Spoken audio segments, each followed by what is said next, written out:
Hello everyone, Rahul Mishra नाम है हमारा।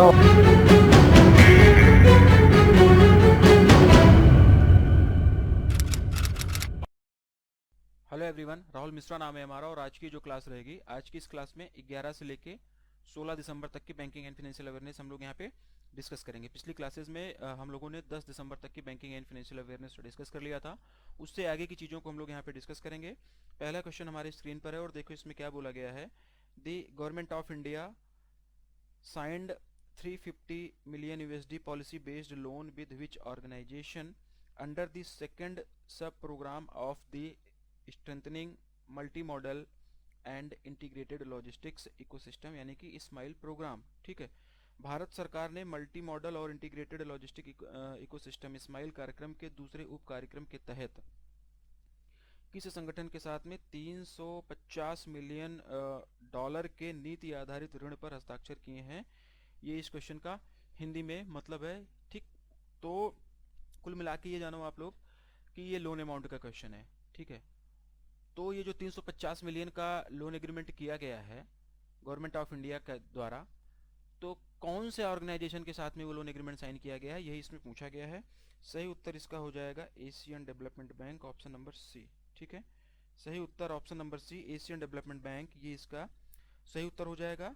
गवर्नमेंट ऑफ इंडिया और एशियन डेवलपमेंट बैंक ने 350 मिलियन यूएसडी का policy based loan agreement sign किया हुआ है इस्माइल प्रोग्राम के लिए। ठीक है, मेन काम इसका रहेगा लॉजिस्टिक्स को इम्प्रूव करने के लिए। ठीक है, इस्माइल प्रोग्राम बेसिकली एक पॉलिसी बेस्ड लोन है जो कि गवर्नमेंट ऑफ इंडिया को सपोर्ट करता है। ठीक है, किस लिए सपोर्ट करता है, किस सेक्टर में सपोर्ट करता है, लॉजिस्टिक सेक्टर में।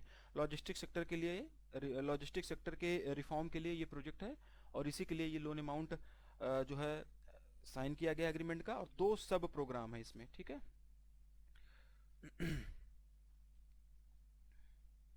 ठीक है, दो सब प्रोग्राम है, एक तो है मैन्युफैक्चरिंग सेक्टर के लिए और दूसरा जो है लॉजिस्टिक सेक्टर के लिए। ठीक, जो ये स्माइल प्रोग्राम है इसके दो सब प्रोग्राम है, एक है मैन्युफैक्चरिंग सेक्टर के लिए, ठीक है, और दूसरा है लॉजिस्टिक सेक्टर के लिए। ठीक है, तो ये इसी के लिए ये लोन अमाउंट साइन किया गया है। अब इसके तहत में काम वगैरह क्या किया जाएगा, क्या चीज़ें की जाएंगी, थोड़ा बहुत वो भी हम लोग जान लेते हैं। ठीक है, तो देखो होगा क्या इसमें कि पहली चीज़ तो दो सब प्रोग्राम हो गए, एक हो गया मैन्युफैक्चरिंग सेक्टर के लिए, दूसरा हो गया लॉजिस्टिक सेक्टर के लिए। ठीक है, इस प्रोग्राम के तहत में एक तो इंस्टीट्यूशनल फ्रेमवर्क को मजबूत किया जाएगा लॉजिस्टिक सेक्टर में। ठीक है, लॉजिस्टिक सेक्टर के वेयर हाउसिंग को स्टैंडर्डाइज किया जाएगा। ठीक है, टारगेट लॉजिस्टिक्स को टारगेट नहीं, ट्रेड लॉजिस्टिक को इम्प्रूव किया जाएगा। ठीक है, smart and low emission system को भी प्रमोट किया जाएगा इसके तहत में। ठीक, तो ये चीज़ आप लोगों को जानना है। एशियन डेवलपमेंट बैंक का यहाँ पर बात हुआ है, हेडक्वार्टर। ठीक है, कौन है, कहाँ पर है इसका, चेयरपर्सन कौन है इसका, ये भी आप लोग कमेंट कर कर बता देना। क्या चेयरपर्सन वही है या चेंज हुए हैं, चेंज हुए हैं तो कौन हुए हैं, वो कब से ज्वाइन करेंगे, ये सब चीज़ें आप लोग यहाँ पे इसी समय पे रिकॉर्ड कर लेना। और जो भी ये बता रहा हूँ सब पढ़ाया गया हुआ है। ठीक है, चलो आगे बढ़ते हैं। Who has recently been appointed as the governor of the Reserve Bank of India. ठीक है, रिजर्व बैंक ऑफ इंडिया, भारतीय रिजर्व बैंक के गवर्नर के रूप में किसे नियुक्त किया गया है, ये इसमें पूछा गया है। ऑप्शन आप लोगों के सामने दिए गए हैं।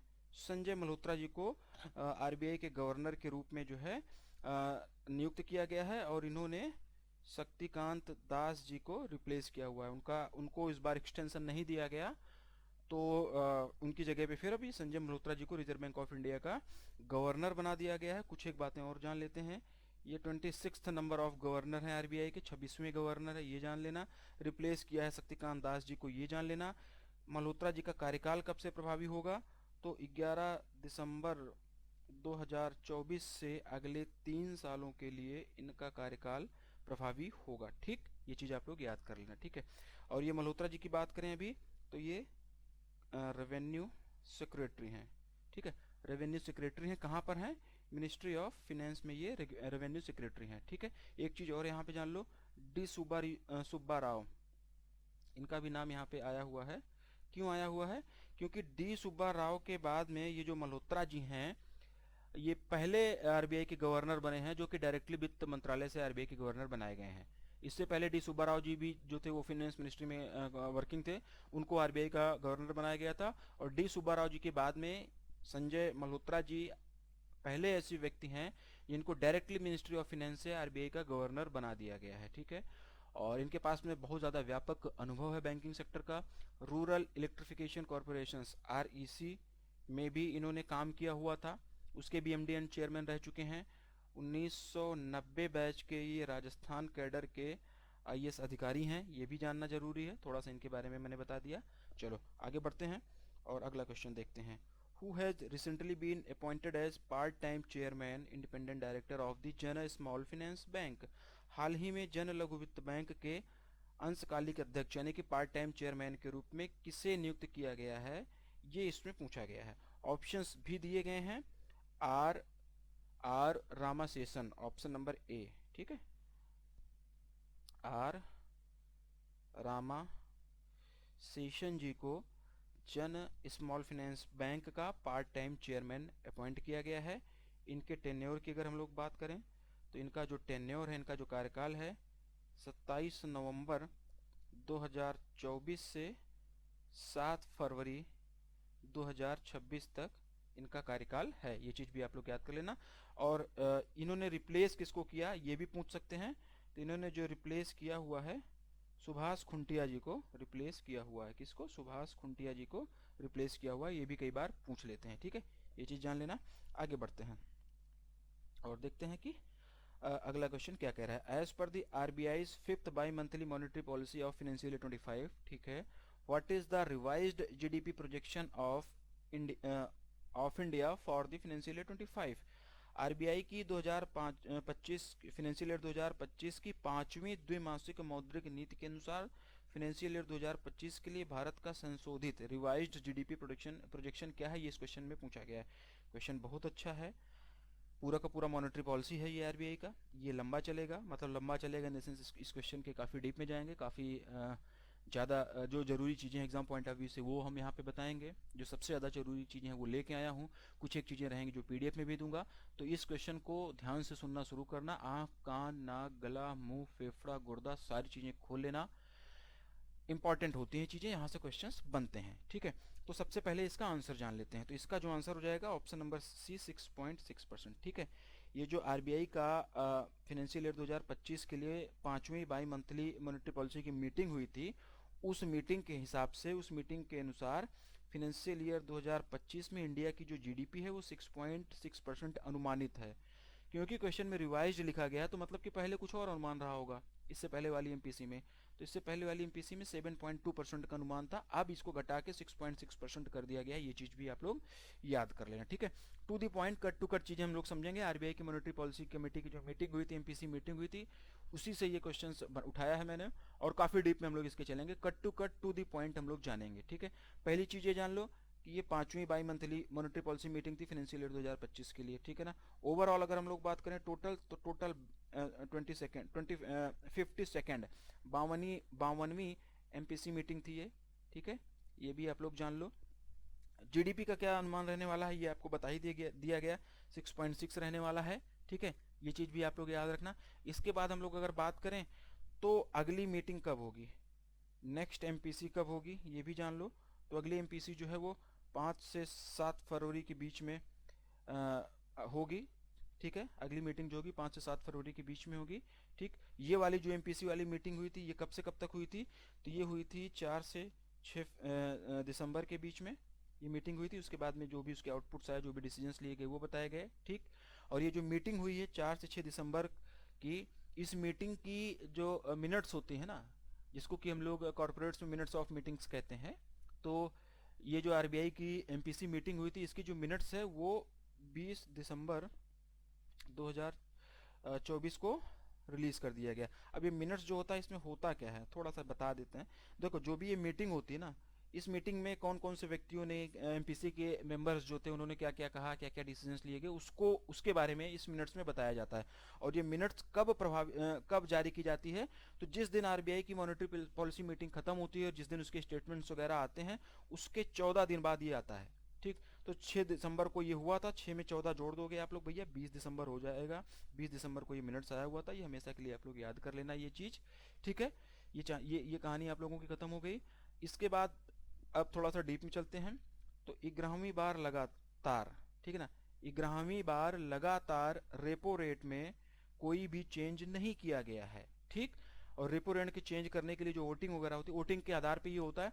4 और 2 की वोटिंग हुई थी, ठीक है ना, 4 और 2 की वोटिंग हुई थी, मतलब कि 4 लोग इस फेवर में थे कि रेपो रेट को चेंज नहीं किया जाए, 2 लोग इस फेवर में थे कि रेपो रेट को चेंज किया जाए। मिनट्स ऑफ मीटिंग जब आप पढ़ोगे तो वहाँ पे दिया गया है कि किसने चेंज करने के लिए वोट किया था, किसने नहीं चेंज करने के लिए वोट किया था। वो नाम जानने की जरूरत नहीं, वो एग्जाम पॉइंट ऑफ व्यू से जरूरी नहीं, एक जनरल आइडिया आप लोगों को मैं दे रहा हूँ, ठीक है ना। ये जो 2 लोग चेंज करना चाह रहे थे, ये चाह रहे थे कि 25 बेसिस पॉइंट को पर 25 बेसिस पॉइंट रेपो रेट में कमी लाई जाए, ठीक। तो ये कहा गया था, ठीक है ना। इसके बाद ये थोड़ा सा स्क्रीन में हटा देता हूँ। हाँ, अब फिर से स्टार्ट करते हैं। देखो अब क्या बात कही गई है, क्योंकि ये क्वेश्चन लेंदी है तो थोड़ा सा सारी चीज़ें लिखनी होंगी, तो स्क्रीन साफ सुथरी रहेगी तो आपको थोड़ा सा ज़्यादा समझ में आएगा। पॉलिसी रेट्स की हम लोग बात कर लेते हैं। तो रेपो रेट हमारा 6.5%, ठीक है। रिवर्स रेपो रेट की हम लोग बात करेंगे, चेंजेस नहीं हुआ है तो सारी चीज़ें वही हैं, लेकिन फिर भी एक बार मैं बता दे रहा हूँ। स्टैंडिंग डिपॉजिट फैसिलिटी की अगर हम लोग बात करेंगे तो ये 6.25%, ठीक है। एमएसएफ की अगर हम लोग बात करेंगे तो ये जो हो जाएगा 6.75%, ठीक है। बैंक रेट की अगर हम लोग बात करेंगे तो ये कितना है, 6.75%, ठीक। CRR कैश रिजर्व रेशियो की अगर हम लोग बात करेंगे तो 4%, SLR की हम लोग बात करेंगे हमेशा की तरह 18%। ये पॉलिसी रेट्स हैं, ये आप लोग जान लेना, ठीक है। इन्फ्लेशन फोरकास्ट की अगर हम लोग बात करें तो फिनेंशियल ईयर 2025 के लिए इन्फ्लेशन फोरकास्ट जो है वो 4.8% होता है। इन्फ्लेशन मतलब महंगाई दर, ठीक है। अब बहुत ज़्यादा डीप में नहीं जाएंगे, इन्फ्लेशन अपने आप में बहुत ज़्यादा बड़ा टॉपिक है, ठीक है। तो अभी जो अपकमिंग बैच आ रहा है अपना, उसमें मैं इन्फ्लेशन वगैरह के बारे में भी थोड़ा बहुत आपको बताऊंगा, अच्छे से समझाऊंगा कि कैसे क्या इन्फ्लेशन होता है, क्या होता है, थोड़ा सा क्लैरिटी वहाँ पे दूंगा, लेकिन अभी के लिए इतना जानो, ठीक है। इन्फ्लेशन फोरकास्ट जो है वो 4.8% है, ठीक।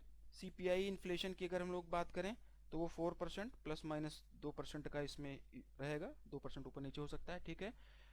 अब अगले पॉइंट की तरफ बढ़ते हैं। अब ये तो पॉलिसी रेट्स वगैरह हो गए, इन्फ्लेशन हो गए, GDP हो गई, कब मीटिंग हुई, कब होगी, ये सब चीज़ें हो गई। अब क्या क्या डिसीजंस लिए गए थोड़ा बहुत उसको भी हम लोग जानते हैं, जो इंपॉर्टेंट हैं, जो एग्जाम पॉइंट ऑफ व्यू से बहुत ज़्यादा इंपॉर्टेंट है वही उठा के ले रहा हूँ। बाकी चीज़ें कुछ एक चीज़ें PDF में भी दूंगा, तो इस पर्टिकुलर क्वेश्चन का PDF आप लोग जरूर पढ़ लेना, ठीक है। चलो देखो, RBI 890 पता होगा आप लोगों को। RBI 890 के तहत ओपन रेगुलेशन के लिए, ठीक है, कनेक्ट टू रेगुलेट, ये लिख दे रहा हूं मैं, ठीक, कनेक्ट टू रेगुलेट।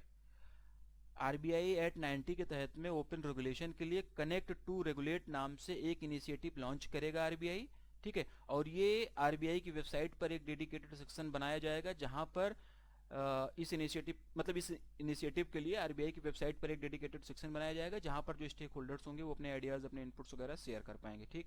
ये चीज़ याद रख लेना। दूसरी चीज़ ये जानो कि जो किसान होते हैं, किसानों को खेती करने के लिए जो कोलेटरल फ्री एग्रीकल्चर लोन होता है, ध्यान से सुनना, क्वेश्चंस बनेंगे यहाँ से। किसानों को खेती करने के लिए RBI क्या करता है, कौन से किसानों को, स्मॉल एंड मार्जिनल फार्मर्स, छोटे और सीमांत किसान, लघु और सीमांत किसानों को खेती करने के लिए जो कोलेट्रल फ्री एग्रीकल्चर लोन दिया जाता है, उसकी जो लिमिट है वो अभी है 1.6 लाख रुपीस पर बारोवर, ठीक है, पर बारोवर, वो भी इसकी लिमिट है, ठीक। तो इस लिमिट को बढ़ाकर अब कितना कर दिया गया है, 2 लाख रुपीस पर बारोवर कर दिया गया है। ये डायरेक्ट क्वेश्चन यहाँ से बन जाएगा, ये याद कर लेना, ठीक है। फिर से सुन लो इस लाइन को, किसानों को खेती करने के लिए कोलेटरल फ्री, बिना कोलेटरल फ्री का मतलब समझते होंगे आप, जब कोई गिरवी कोई सामान नहीं रखना है, ठीक है ना। तो कोलेटरल फ्री एग्रीकल्चर लोन की जो लिमिट है उसको 1.6 लाख रुपए पर बारोवर से बढ़ा के 2 लाख रुपए पर बारोवर कर दिया गया है। ये चीज याद रख लेना, यहाँ से क्वेश्चंस बनेंगे, ठीक। अब इसका क्या मतलब हो जाएगा, इसका मतलब ये हो जाएगा कि जो स्मॉल एंड मार्जिनल फार्मर्स हैं वो खेती किसानी करने के लिए अब अप टू 2 लाख रुपीस तक का कोलेटरल फ्री लोन ले सकते हैं, ठीक है ना। 2 लाख रुपए तक का कोलेटरल फ्री लोन अब ये ले सकते हैं किसान खेती किसानी करने के लिए। पहले ये क्या करते, पहले ये कितना ले सकते थे, 1.6 लाख रुपीस तक का ले सकते थे, लेकिन अब ये लिमिट बढ़ा दी गई है, ठीक है।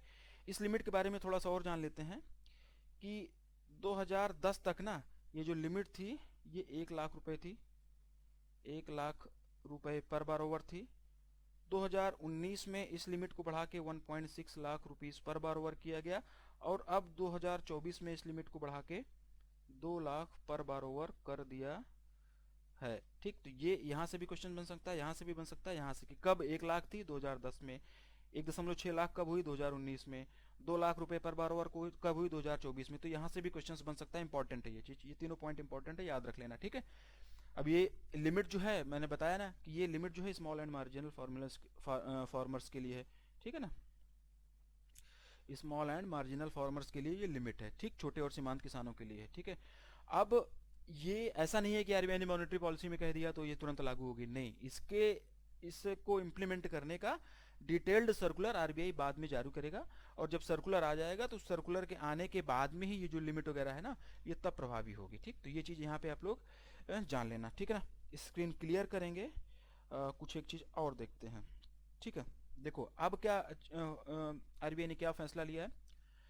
आरबीआई ने अब जो भी स्मॉल फाइनेंस बैंक हैं उनको भी यूपीआई के माध्यम से pre sanctioned credit line facility offer करने की सुविधा दे दी है। ठीक, pre sanctioned credit line facility offer करने की सुविधा यूपीआई के माध्यम से आरबीआई ने अब स्मॉल फाइनेंस बैंक को दे दी है। ये डायरेक्ट क्वेश्चन यहाँ से बनेगा, याद रख लेना। ठीक है, इसको समझने से पहले हम लोग ये जान लेते हैं कि यूपीआई क्रेडिट लाइन क्या होती है, तब ये ज़्यादा अच्छे से समझ में आ जाएगा। ठीक है, देखो यूपीआई क्रेडिट लाइन की अगर हम लोग बात करें तो सितंबर 2023 में चलते हैं। सितंबर 2023 में आरबीआई ने एक फैसिलिटी लॉन्च की थी जिसमें आपको अपने यूपीआई ऐप पर ही बिना बैंक गए वगैरह, ध्यान से सुनना, आपको जो भी आप यूपीआई ऐप यूज करते हैं उस यूपीआई ऐप पर ही आपके क्रेडिट स्कोर को ध्यान में रखते हुए, आपके नंबर ऑफ ट्रांजेक्शन्स को ध्यान में रखते हुए कि कितना ट्रांजेक्शन्स आप कर रहे हैं, उसके अकॉर्डिंग लोन की सुविधा मिल जाती थी शेड्यूल्ड कॉमर्शियल बैंकों के द्वारा। इसके द्वारा, शेड्यूल्ड कॉमर्शियल बैंकों के द्वारा। ठीक, छोटी मोटी क्रेडिट लिमिट जो होती थी वो यूपीआई ऐप पर ही दे दी जाती थी। ठीक है ना, उसके जैसे कि आपका ट्रांजेक्शन अच्छा है, क्रेडिट स्कोर अच्छा है, तो आपको 10,000 का क्रेडिट लिमिट दे दिया गया, 2 लाख का दे दिया गया, 1 लाख का दे दिया गया, 5,000 का दे दिया गया, 2,000 का दे दिया गया, इस तरीके की क्रेडिट लिमिट दे दी जाती थी। तो इतने तक का लोन आप जो है आप अपने यूपीआई ऐप से ही ले सकते हैं, शेड्यूल्ड कॉमर्शियल बैंकों में अगर आपका अकाउंट है और उससे आपका लिंकेज है तो शेड्यूल्ड कॉमर्शियल बैंकों के द्वारा ये लोन मिलेगा, ये ध्यान रखना आप लोग। ठीक है ना, मतलब कि क्या हो गया कि बैंकों के चक्कर लगाने की जरूरत नहीं है, छोटी मोटी क्रेडिट लिमिट यूपीआई ऐप पर ही दे दी जाती थी, और उसके बाद में जो भी आपकी क्रेडिट लिमिट रहती थी उतने तक का लोन आप यूपीआई ऐप से ही ले सकते हैं, और 1 महीने के बाद में आपको पैसा वापस कर देना होता है, जिस पर आपको कोई इंटरेस्ट रेट भी नहीं लगता है, कोई इंटरेस्ट रेट आपको देना नहीं पड़ेगा, 1 महीने में आपको पैसा दे देना होता है। ठीक, मतलब कि कंक्लूड करें, समराइज करें तो बैंक गए बिना ही आपको क्रेडिट लिमिट, आपके क्रेडिट स्कोर और ट्रांजैक्शंस के अकॉर्डिंग दे दी जाती थी यूपीआई ऐप पर, और आप ये लोन ले सकते थे, इंटरेस्ट फ्री ये लोन रहता था, 1 महीने के भीतर में इसको चुका देना होता था। ठीक, तो ये जो फैसिलिटी है ये यूपीआई क्रेडिट लाइन कहलाती है। ठीक है ना, यही फैसिलिटी क्या कहलाती है, यूपीआई क्रेडिट लाइन फैसिलिटी ये कहलाती है। और ये जो है अभी तक केवल और केवल शेड्यूल्ड कॉमर्शियल बैंकों के लिए थी, लेकिन अब इसमें जो है स्मॉल फाइनेंस बैंक को भी ऐड कर दिया गया है। मतलब कि अब जो स्मॉल फाइनेंस बैंक हैं वो भी यूपीआई ऐप पर यूपीआई क्रेडिट लाइन फैसिलिटी दे सकते हैं। ठीक है ना, अभी तक सिर्फ और सिर्फ शेड्यूल कॉमर्शियल बैंकों में अगर आपका अकाउंट है और आप उससे यूपीआई कनेक्ट किए हुए तो आपको ये यूपीआई क्रेडिट लाइन मिलती थी, लेकिन अब अगर आपका स्मॉल फाइनेंस बैंक में अकाउंट है, वो उससे आप यूपीआई वगैरह कनेक्ट किए हुए हैं, तो आपको ये जो यूपीआई क्रेडिट लाइन है ये मिल सकती है। ये चीज याद रखना, डायरेक्ट क्वेश्चन यहाँ से बनेगा। ठीक, ये चीज आप लोग याद रखना। ठीक है, यूपीआई क्रेडिट लाइन की ये जो फैसिलिटी थी अभी तक केवल और केवल शेड्यूल्ड कॉमर्शियल बैंकों के लिए थी। ठीक है, अब ये फैसिलिटी स्मॉल फाइनेंस बैंक के लिए बढ़ा दी गई है। ठीक, तो pre sanctioned UPI credit limit की अगर हम लोग बात करें, ठीक है ना, अभी हम लोग बात करें ना कि यूपीआई क्रेडिट लाइन कितने तक का मिलेगा। ठीक है, pre sanctioned UPI credit line limit की अगर हम लोग बात करें तो 25,000 रुपए से लेके 5 लाख रुपए तक मैक्सिमम ये आपको मिल सकता है। अभी का जो सिनेरियो है आगे चेंज होता रहेगा जो भी होगा। ठीक, तो ये फैसिलिटी अब किसके किसके लिए होगी, पहले केवल और केवल शेड्यूल कॉमर्शियल बैंकों के लिए थी, अब इसमें स्मॉल फाइनेंस बैंकों को भी इंक्लूड कर दिया गया। तो मतलब कि शेड्यूल कॉमर्शियल बैंकों के साथ साथ में स्मॉल फाइनेंस बैंक भी UPI credit line facility UPI app पे दे सकते हैं। ठीक है, पेमेंट्स बैंक की अगर हम लोग बात करें, पेमेंट्स बैंक और आरआरबीज, इन दोनों की अगर हम लोग बात करें तो इन दोनों के लिए फैसिलिटी अभी नहीं है, आगे ऐड कर दें वो अलग बात है। तो ये भी क्वेश्चन बनेगा, ध्यान से सुनना मुरारी बापू, कथक तरीके से मत सुनना, नहीं बाद में यही आया तो बमसता है कि पढ़ाया नहीं गया था, लिखाया नहीं गया था, ये नहीं आया वो नहीं आया।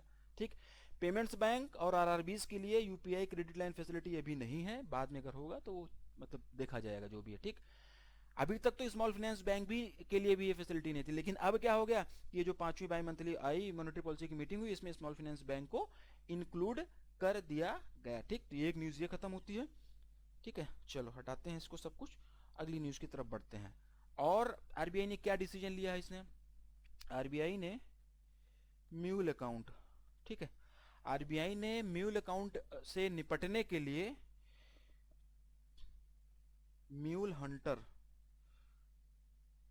.ai, ये नाम एज इट इज याद कर लेना। ठीक, म्यूल हंटर .ai, आरबीआई ने म्यूल अकाउंट से निपटने के लिए म्यूल हंटर .ai नाम से एक एआई बेस्ड प्लेटफॉर्म लॉन्च किया हुआ है। और ये जो म्यूल हंटर .ai प्लेटफॉर्म है, ये रिजर्व बैंक इनोवेशन हब के द्वारा डेवलप किया गया, ये भी क्वेश्चन डायरेक्टली ऐसे बनेगा। ठीक है, आरबीआई ने म्यूल अकाउंट से निपटने के लिए म्यूल हंटर .ai नाम से एक एआई बेस्ड प्लेटफॉर्म लॉन्च किया हुआ है। और ये mule Hunter .ai AI based platform जो है वो रिजर्व बैंक इनोवेशन हब के द्वारा डेवलप किया गया है। म्यूल अकाउंट का यहाँ पे जिक्र हो रहा है, पिछले कोर्सेज में जो बैंकिंग मास्टर 3 हम लोग कर रहे थे उसमें म्यूल अकाउंट वगैरह के बारे में मैंने पढ़ाया हुआ था। यहाँ पे फिर से मैं म्यूल अकाउंट के बारे में एक जनरल आइडिया दे देता हूँ, तो थोड़ा सा क्लियरिटी आप लोगों को और आ जाएगी। देखो, ये जो म्यूल अकाउंट होता है ना, इस अकाउंट का यूज जो होता है वो क्रिमिनल्स करते हैं। ज्यादातर जो आपराधिक प्रवृत्ति के लोग होते हैं वो अपने इलीगल फंड को मैनेज करने के लिए म्यूल अकाउंट का उपयोग करते हैं। कैसे मैनेज किया जाता है, आसान भाषा में समझते हैं। जैसे मान लो कि मेरा कोई अकाउंट है, ठीक, मेरा कोई अकाउंट है और उसका उपयोग कोई भी क्रिमिनल अपने इलीगल फंड को इधर उधर भेजने के लिए, उसको सेटलमेंट करने के लिए कर रहा है और इसकी जानकारी मुझे है ही नहीं। ठीक, तो जो मेरा अकाउंट होगा वो म्यूल अकाउंट हो जाएगा। ठीक है, बिना मेरी जानकारी के मेरे अकाउंट को यूज किया जा रहा है इलीगल फंड को ट्रांसफर करने के लिए। ठीक, तो इसी को म्यूल अकाउंट हम लोग बोलते हैं। ठीक, और मेरे लिए जो टर्म यूज होगा, क्योंकि मेरा अकाउंट यूज किया जा रहा है इलीगल फंड को ट्रांसफर करने के लिए क्रिमिनल्स के द्वारा, तो मेरा अकाउंट तो म्यूल अकाउंट हो गया, उसको म्यूल अकाउंट बोलेंगे, मेरी जानकारी में है ही नहीं है। ठीक है ना, इसीलिए ना आप लोग ध्यान, मतलब ना कभी भी किसी को अपना बैंक अकाउंट नंबर देना मत, मतलब सब चीजें कि एटीएम दे दो और वो दे दो और अकाउंट नंबर खोल के दे दो, वो वहां से क्या कर रहा है फिर आपको फंसा देगा, ये चीज आप लोग ध्यान रखना। ठीक, तो इसको म्यूल अकाउंट बोलते हैं। और मेरे लिए जो टर्म यूज होगा, मुझे क्या बोला जाएगा, ठीक है ना, तो मेरे लिए जो टर्म यूज होगा वो मनी म्यूल बोला जाएगा। ठीक है, मुझे मनी म्यूल बोला जाएगा। मनी म्यूल का मतलब क्या हो जाएगा, क्योंकि भाई मैं तो विक्टिम हो गया ना, मेरा अकाउंट यूज किया जा रहा है बिना मेरी जानकारी के इलीगल फंड ट्रांसफर करने के लिए, मैं तो विक्टिम हो गया, मैं तो पीड़ित व्यक्ति हो गया, मैं तो निर्दोष व्यक्ति, निर्दोष विक्टिम हो गया, निर्दोष पीड़ित व्यक्ति हो गया जिसका कि अकाउंट उपयोग किया जा रहा है बिना उसकी जानकारी के इलीगल फंड को ट्रांसफर करने के लिए। तो विक्टिम के लिए जो है ये मनी म्यूल टर्म हम लोग यूज करेंगे। तो ये म्यूल अकाउंट हो गया, ये मनी म्यूल हो गया, ये कॉन्सेप्ट आप लोगों को समझ में आ गया होगा। तो इन सब से बचने के लिए, ठीक है ना, मनी म्यूल से, म्यूल अकाउंट से के माध्यम से जो इलीगल फंडिंग की जा रही है, जो इधर उधर फंड ट्रांसफर किया जा रहा है, इन सब से बचने के लिए आरबीआई ने ये म्यूल हंटर .ai नाम से एक प्लेटफॉर्म लॉन्च किया हुआ है। और इस प्लेटफॉर्म पर सभी बैंकों को जल्दी से जल्दी आना है, आरबीआई ने ऐसा भी बोला है। एआई बेस्ड प्लेटफॉर्म है जिससे कि ये पता लगा पाएगा कि कहां पर म्यूल अकाउंट का यूज करके फंड कैसे ट्रांसफर किए जा रहे हैं। ठीक, तो एक न्यूज ये भी हो गई, ये भी इंपॉर्टेंट था एग्जाम पॉइंट ऑफ व्यू से। ठीक है, आगे बढ़ते हैं, इसको खत्म करते हैं ये चीजें। हाँ, अब देखो, फिनेंशियल सेक्टर में एआई का बेहतर उपयोग करने के लिए आर्टिफिशियल इंटेलिजेंस और मशीन लर्निंग, फिनेंशियल सेक्टर में आर्टिफिशियल इंटेलिजेंस और मशीन लर्निंग एआई का बेहतर और इथिकल उपयोग करने के लिए आरबीआई ने फ्री एआई, ठीक, फ्री एआई के क्रिएशन को, के गठन को मंजूरी दी हुई है। अब ये फ्री एआई क्या है ये भी जान लो। फाइनेंशियल सेक्टर में एआई का बेहतर उपयोग किया जा सके, इथिकल उपयोग किया जा सके, जिससे कि फाइनेंशियल फ्रॉड्स वगैरह ना हो पाए और अच्छे से चीज़ों को रेगुलेट की जा सके, उसके लिए आरबीआई ने फ्री एआई को गठित करने का मंजूरी दिया हुआ है। तो ये फ्री एआई क्या है, पहली चीज़ तो ये जान लो। पहली चीज़ तो इसका फुल फॉर्म ही पूछ लिया जाएगा अगर एग्जाम में आपसे पूछना होगा। तो क्या है, मैं लिख रहा हूँ, फ्रेमवर्क फॉर रिस्पॉन्सिबल, ठीक है, framework for responsible and ethical enablement of AI. लिख इसलिए रहा हूँ क्योंकि यहीं पे पता चल जाए। एफ से हो जाएगा फ्रेमवर्क, आर से हो जाएगा रिस्पॉन्सिबल, ई से हो जाएगा इथिकल, ई से हो जाएगा इनेबलमेंट, एआई एआई ही है, ठीक। तो फ्री एआई का फुल फॉर्म जो हो जाएगा वो हो जाएगा framework for responsible and ethical enablement of AI. इसी के क्रिएशन को मंजूरी दी गई है आरबीआई के द्वारा, ठीक है। अब इस फ्रेमवर्क को डिजाइन करने के लिए एक एक्सपर्ट की कमेटी बनाई जाएगी, ठीक। वो कमेटी जो होगी वो इसको डिजाइन करेगी और एआई के माध्यम से कैसे फाइनेंशियल सेक्टर में इस प्लेटफॉर्म के जरिए कैसे चीज़ों में सुधार लाया जा सकता है, ये सारी चीज़ें की जाएगी, ठीक है ना। एक चीज़ और जान लेते हैं, ये खत्म हुआ, आगे बढ़ते हैं। तो आरबीआई ने ये भी अनाउंसमेंट किया हुआ है कि फिनेंशियल लिटरेसी को बढ़ाने के लिए और लोगों के बीच में अवेयरनेस फैलाने के लिए आरबीआई जो है वो अपना पॉडकास्ट भी शुरू करेगा, ठीक है। पॉडकास्ट आप लोग समझते होंगे ना, दो लोग बैठ के इंटरव्यू वगैरह जैसे लेते होते ना, इधर उधर देखते हो ना, शुभंकर मिश्रा हो गए, बहुत सारे लोग हैं, अपने ऑफिस में किसी को बुलाते हैं और उसका इंटरव्यू उससे इंटरव्यू करते हैं, उससे क्वेश्चंस वगैरह पूछते हैं। और पॉडकास्ट, इसी तरीके का पॉडकास्ट जो है आरबीआई भी आने वाले समय में ले आएगा। क्यों ले आएगा? जिससे कि फिनेंशियल लिटरेसी को बढ़ाया जा सके, लोगों के बीच में अवेयरनेस फैलाया जा सके, लोग फ्रॉड से कैसे बचें, स्कैम से कैसे बचें, साइबर फ्रॉड से कैसे बचें, इन सारी चीज़ों के बारे में ये पॉडकास्ट रहेगा, उसके बारे में पूरी जानकारी दी जाएगी। तो ऐसा इसने मतलब इस एमपीसी में आरबीआई ने ऐसा भी अनाउंसमेंट किया कि ये भी आने वाले समय में करेगा, ठीक है। तो इस पर्टिकुलर क्वेश्चन से संबंधित जो बहुत ज़्यादा जरूरी चीज़ें थी वो मैंने आपको बता दिया, इस एमपीसी से रिलेटेड जो भी चीज़ें थी। बाकी कुछ एक चीज़ें पीडीएफ में भी दूंगा, डिटेल्स में थोड़ा बहुत वहाँ पे डालूंगा, तो वहाँ से भी एक बार आप लोग उसको देख लीजिएगा। फिलहाल ये क्वेश्चन अच्छा था, ये मैंने आपको कराया। आगे बढ़ेंगे और देखेंगे कि इस क्वेश्चन में क्या बोला गया है। Which insurance company has introduced the Golden Jubilee Scholarship Scheme 2024 to support higher education for students from economically weaker families? किस बीमा कंपनी ने आर्थिक रूप से कमजोर परिवारों के छात्रों के लिए उच्च शिक्षा का समर्थन करने के लिए स्वर्ण जयंती छात्रवृत्ति योजना 2024 शुरू की है? ये इसमें पूछा गया है। LIC, option number B is the right answer, ठीक है। एलआईसी ने अभी हाल ही में गोल्डन जुबली स्कॉलरशिप स्कीम 2024, ऐसे डायरेक्ट पूछ लिया जाएगा, इस स्कीम का नाम दिया जाएगा और पूछ लिया जाएगा कि किसने लॉन्च किया, तो ये आपको पता होना चाहिए, ठीक है ना। तो एलआईसी ने जो इकोनॉमिकली वीकर फैमिलीज हैं उनके स्टूडेंट्स को हायर एजुकेशन में सपोर्ट करने के लिए golden jubilee scholarship scheme 2024 launch किया है। और दो टाइप की ये स्कीम है, पहली और दूसरी, दो टाइप की स्कीम रहेगी। पहली स्कीम जो है, पहला जो स्कॉलरशिप स्कीम है वो जनरल रहेगा, जनरल स्कॉलरशिप स्कीम, इसमें जो भी कोर्स करते हैं पूरे कोर्स के लिए स्कॉलरशिप दी जाएगी। दूसरा जो रहेगा वो रहेगा special scholarship for girl child, ठीक है ना, वो रहेगा special scholarship for girl child, ठीक, ये उनके लिए रहेगा, ठीक है। तो स्पेशल गर्ल स्कॉलर को इसमें जो है 2 साल के लिए, इसमें 2 साल के लिए स्कॉलरशिप दी जाएगी। अब इसका एलिजिबिलिटी क्राइटेरिया क्या होगा, ये और इसके क्राइटेरियाज क्या हैं, वो सब एग्जाम पॉइंट ऑफ व्यू से उतना जरूरी नहीं है, डीप में नहीं जाएंगे, यहाँ पे नहीं जाएंगे, पीडीएफ में तो फिलहाल मैं दे ही दूंगा, एक बार आप लोग पढ़ लीजिएगा, ठीक है। तो ये चीज़ यहाँ पे भी खत्म होगी। अगला क्वेश्चन देखेंगे। As per the Asian Development Outlook December 2024, what is India's projected GDP for the financial year 25? एशियाई विकास आउटलुक दिसंबर 2024 के अनुसार वित्त वर्ष 2025 के लिए भारत की अनुमानित जीडीपी क्या है, ये इस क्वेश्चन में पूछा गया है, ठीक है ना भैया। तो जीडीपी का क्वेश्चन है, कई बार पूछ लिया जाता है, छोड़ सकते नहीं, तो इसको भी पढ़ेंगे। एशियन डेवलपमेंट बैंक ने भी दिसंबर 2024 के लिए एशियन डेवलपमेंट आउटलुक जारी किया हुआ है। इसके हिसाब से 2025 के लिए इंडिया की जीडीपी क्या है, क्या रहने का अनुमान है, ये इसमें पूछा गया। 6.5%, ये इसका राइट आंसर हो जाएगा। पहले ये अनुमान 7% का था, जिसमें कि 0.5% की कमी करके अब ये 6.5% कर दिया गया है। एशियन डेवलपमेंट बैंक की बात मतलब हो ही रही है, तो हेडक्वार्टर कहाँ पे है, कौन इसका चेयरपर्सन है, ये भी आप लोग याद कर लेना। अगला क्वेश्चन आपकी स्क्रीन पर फिर से है। India's National Bank for Financing Infrastructure Development NaBFID and which organisation have recently signed a letter of intent to enhance financing for suitable infrastructure development in the country, ठीक है ना। भारत के National Bank for Financing Infrastructure Development यानी कि नेफिड और किस संगठन ने हाल ही में देश में सतत बुनियादी ढांचे के विकास के लिए वित्त पोषण को बढ़ाने के लिए एक लेटर ऑफ इंटेंट पे साइन किया हुआ, ठीक है ना। तो ये क्वेश्चन इस हिसाब से है, तो इसका जो सही उत्तर हो जाएगा एशियन डेवलपमेंट बैंक, ठीक है।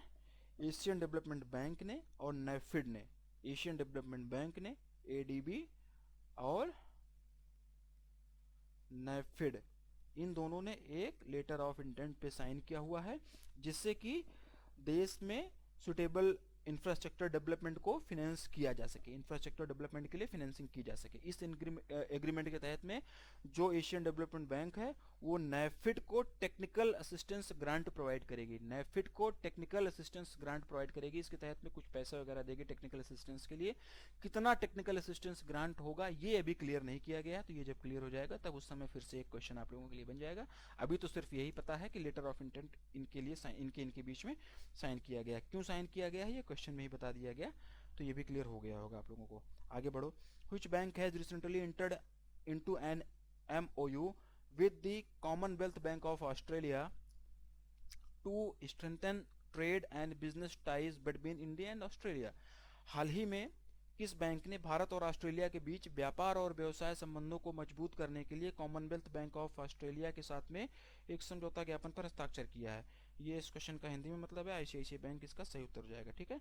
आईसीआईसीआई बैंक और कॉमनवेल्थ बैंक ऑफ ऑस्ट्रेलिया जो कि ऑस्ट्रेलिया का बैंक है, ठीक, आईसीआईसीआई बैंक और कॉमनवेल्थ बैंक ऑफ ऑस्ट्रेलिया, इन दोनों ने अभी हाल ही में एक MOU साइन किया हुआ है, जिससे कि इंडिया और ऑस्ट्रेलिया के बीच में ट्रेड और बिजनेस को और ज़्यादा मजबूत किया जा सके। आईसीआईसीआई बैंक का यहाँ पर बात हो रहा है, मुंबई महाराष्ट्र में इसका हेडक्वार्टर हो जाएगा। हम हैं ना ख्याल आपका, ये इसकी टैगलाइन हो जाएगी, ठीक।